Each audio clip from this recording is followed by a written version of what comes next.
दोस्तों यह वही ऐतिहासिक T20 मुकाबला था जब सहवाग और युवराज ने मिलकर श्रीलंकन टीम का ऐसा लंका दहन किया था कि सभी श्रीलंकाई खिलाड़ी अपना सर पकड़कर रोने लगे थे। श्रीलंका ने इस हाई वोल्टेज मुकाबले में 207 रन ठोकने के बाद भारतीय खिलाड़ियों की तरफ देखकर पहले उनका मजाक बनाना शुरू कर दिया था, क्योंकि श्रीलंका को लग रहा था कि हमने भारत को जो लक्ष्य दिया है वह लक्ष्य नहीं बल्कि एक ऐसा नामुमकिन पहाड़ है जिसे चढ़ना तो दूर की बात है, भारत के लिए उसे छू पाना भी असंभव है। दरअसल श्रीलंका ने पहले बल्लेबाजी करते हुए आक्रामक अंदाज में रन बरसाए और भारत के सामने 207 रनों का विशाल लक्ष्य रख दिया। उस दौर में T20 क्रिकेट इतना बेखौफ नहीं हुआ करता था। 200 पार का स्कोर मतलब लगभग मैच खत्म। इसीलिए भारतीय ड्रेसिंग रूम से लेकर फैंस तक सभी थोड़े चिंतित थे, लेकिन मैदान पर उतरने वाले जो दो नाम थे वो आज कुछ और ही कहानी लिखने वाले थे। भारत की तरफ से ओपनिंग करने आते हैं विस्फोटक बल्लेबाज वीरेंद्र सहवाग और शांत स्वभाव के लेकिन बेहद भरोसेमंद बल्लेबाज गौतम गंभीर। फिर जैसे ही पहली गेंद सहवाग के बल्ले से टकराई तो एक करारा चौका सीधा बाउंड्री के पार चली गई, जिससे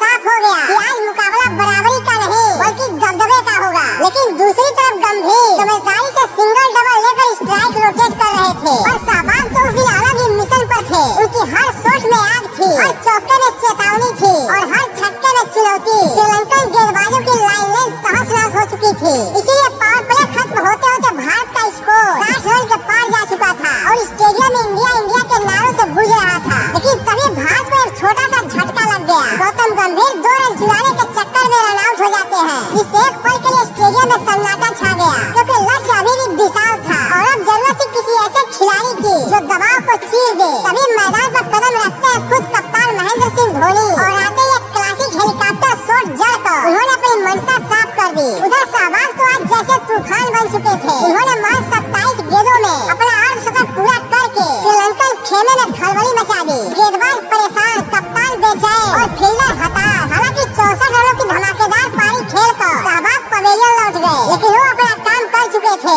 इसीलिए समीकरण था 54 गेंदों पर 100 रन, जो कि आसान तो नहीं था लेकिन असंभव भी नहीं। और तभी मैदान पर आते हैं युवराज सिंह, वो नाम जो बड़े मंच पर और भी बड़ा हो जाते हैं। युवराज आते ही पहली गेंद पर गगनचुंबी छक्का लगाकर श्रीलंका को याद दिला देते हैं कि असली तूफान अभी बाकी है। युवराज का बल्ला उस दिन बंदूक की तरह गरज रहा था। चौके छक्कों की ऐसी बरसात कि गेंदबाजों की हिम्मत जवाब दे जाए। युवराज ने मात्र 20 गेंदों में अपनी तूफानी हाफ सेंचुरी पूरी कर दी। दूसरी तरफ धोनी भी सातिर अंदाज में बड़े शॉट लगाते हुए मैच को भारत की तरफ मोड़ रहे थे। इसीलिए अब हालात ये थे कि आखिरी ओवर में भारत को जीत के लिए सिर्फ 2 रन चाहिए थे और ऐसे में युवराज सिंह ने 6 लगाकर मैच को भारत की झोली में डाल दिए।